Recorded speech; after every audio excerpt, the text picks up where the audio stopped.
Welcome back to the channel, everyone. Me, your host, Session Johnson, here at the Stretford End. As you can see, I'm in a different venue, but that's not the important thing. What is important is how our owners, the Glazers, have decided to take their dividends and still do nothing, show no results in terms of making signings, getting the players that the new manager wants and needs in order for us to succeed. Guys, let's be clear. We have no clue why this is being done to us. But the club is in a rut. It's rotten to the core. Our owners couldn't care less about what we need on the pitch. They are only concerned about their pockets. Before we really get into it, subscribe to the channel, please. And links to our various socials in the description. The Glazers, worth over 4 billion, and yet they still need to take money from the club. They already get money because of the club being so, shall I say, financially value, but they still want to take money out for themselves, profit money for themselves. How does that make sense in any financial business? Most of the time, you take the profits that come from whatever was sold, from whatever is being used, and there is a profit margin on it. But in no sense of the word does owners take dividends for themselves and they're still getting money from the club. How much money do you think they're making with the shirt sales? Ronaldo alone. Why are they taking money from the club if they don't need to? We are still trying to get the deal done for Frankie de Jong. No progress has been made. We know the bids are going in. We know that Ten Hag wants him. We know that Frankie wants United. We know that Barcelona are being a pain. But looking at everyone else making signings, guys, I am so upset. Like, Arsenal got Jesus and they're getting Rafinha potentially. City just got Calvin Phillips. What are we doing? 9 weeks of talking to Barcelona for Frankie de Jong and no results. Now we're getting in Michael Keane's brother to help with transfer negotiations. How incompetent is that? We had a chance to get Paul Mitchell, one of the best at negotiating transfers. Nope. We wanted John Murta. Now, we're not saying John Murta is doing a bad job. It's just, if he's not getting anyone over the line now, then what makes you think he's good for the job? We should have gotten people who are specializing in transfer negotiations. There, Liverpool's transfer negotiator left and is looking for a club. Chelsea wants him, but he rejected him. Would he come to us? Not sure. We are obviously Liverpool's rivals, but if we want the best at the club, why not go and get the best people at their jobs? We cannot have this mindset of we only want people at the club that have been at the club for the past 9 years. We can't keep giving jobs to friends and people that I know. We need to get people that specialize in certain positions so that they can excel at what they do for the benefit of the club. But yet, we still have John Murta, we still have Darren Fletcher, and supposedly they are dealing with transfer negotiations, and here we are just waiting and waiting and waiting. Now, of course, the waiting could all come to a point where De Jong gets launched with our new kit next week Friday. Who knows? But it doesn't look like there's any progress happening. Yes, they say various sources, David Ornstein, Alex Crook, them all, oh no, whoever we speak to, Manchester United will get Frankie de Jong. Barcelona wants to sell him. We are close to having a deal. Oh, they're about to. It's just ifs, buts, and maybes, but no concrete evidence. Nothing that says fee agreed. Fabrizio is running around, here we going, every other club excepting United. And when he does talk about United, it's nothing, no update, just the same things we know. And when is it going to get to a point where we start panicking? Because I'm trying to stay calm, but we have 2 days before the pre-season. The non-international players are returning to training, and Ten Hag will start working with them. And then a week after that, the international players return, the likes of Ronaldo, etc. And then what? Will we have De Jong, Anthony, perhaps Lisandro Martinez by then? Christian Eriksen, another one who is making us look like a laughing stock. The guy has to choose between us and Brentford. Brentford, how low do we have to? You either laugh or you cry. I'm telling you guys, last night, let me just tell you the story. Last night, I was looking at my phone, and as usual, I check the updates. I make sure that, the latest news can be brought to you here on the Streets Within. Just a note, subscribe to the channel if you haven't done so. Thank you for those who've done so already. But I was checking my phone, and I literally then saw on Twitter, Fabrizio Romano, here we going Calvin Phillips to City, and I was like, what? They have Rodri, who still probably got 6-7 years worth of football in him at the top level. Now they're going to get Calvin Phillips, who's probably going to compete with him and be his replacement. We could have gotten Calvin Phillips, but he said no. We are Leeds United's rivals. He won't come to us. His whole family are Leeds United. But he went to City.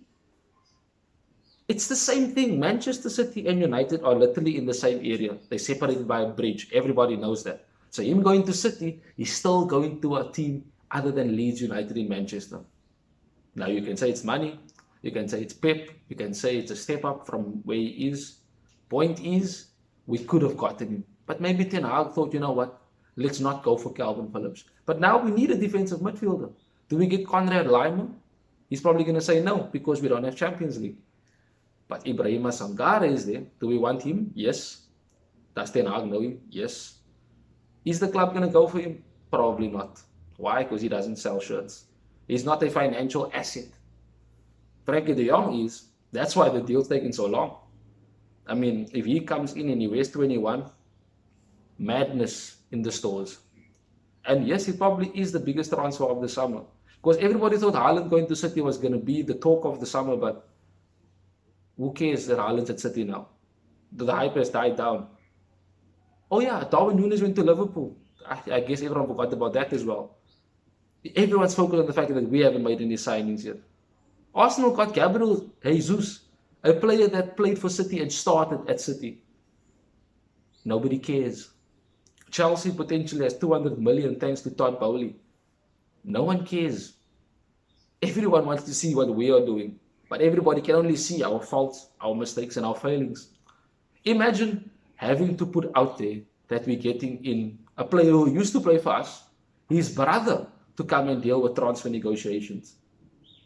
How badly run is our club at this moment that we have to expose our lack of experience in the transfer window.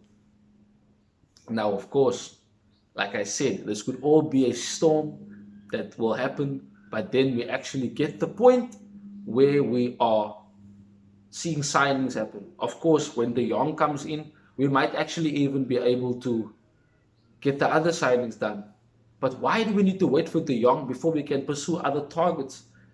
There, Ajax's manager literally said, we want to keep Anthony. He has a contract until 2025. Literally, he knows the quality of Anthony. He's even said that he's spoken to Timber and he assumes Timber is staying. Why? Because we decided to delay. Oh no, we need to get Frankie de Jong first. Yes, no, we know Anthony's there. We know Timber's there. But we need Frankie de Jong first.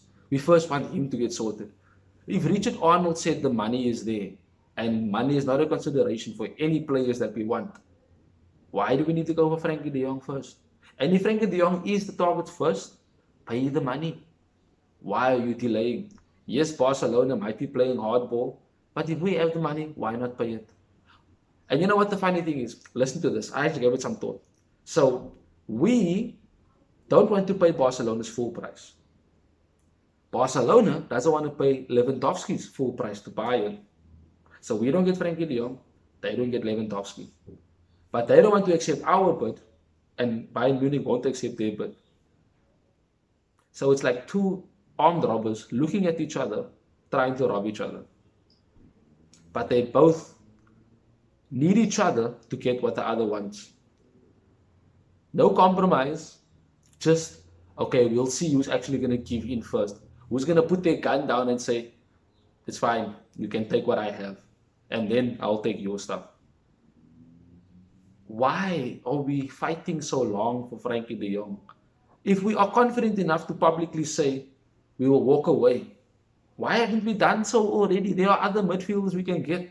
Yuri Tielemans is worth 25 million from Leicester City.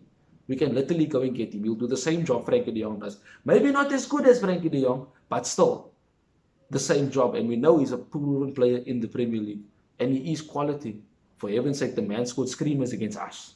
Yes, Maguire made the mistake, but that's besides the point. The fact is, whenever we played against Leicester City, Tielemans and Wilfred Ndidi bossed the midfield. Yeah, they played against Fred and McTominay. I get that.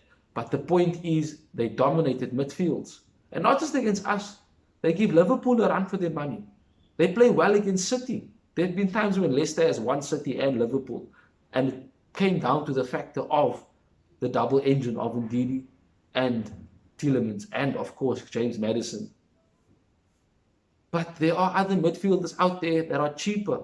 They might be a, shall I say, a lack of quality compared to a Frankie de Jong, but at least we'll have a better midfield than what we had previously.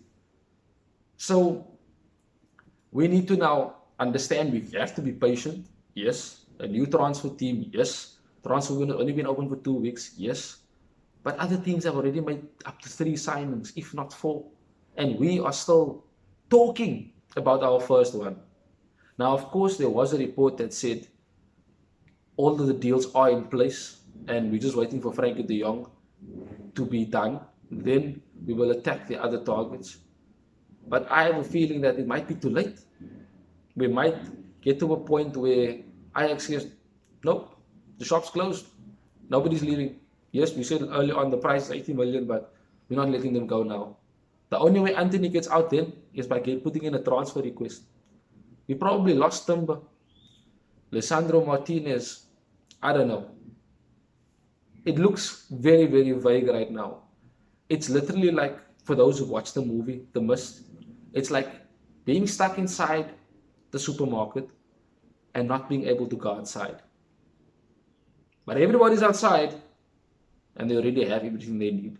But we're stuck and we can't go anywhere.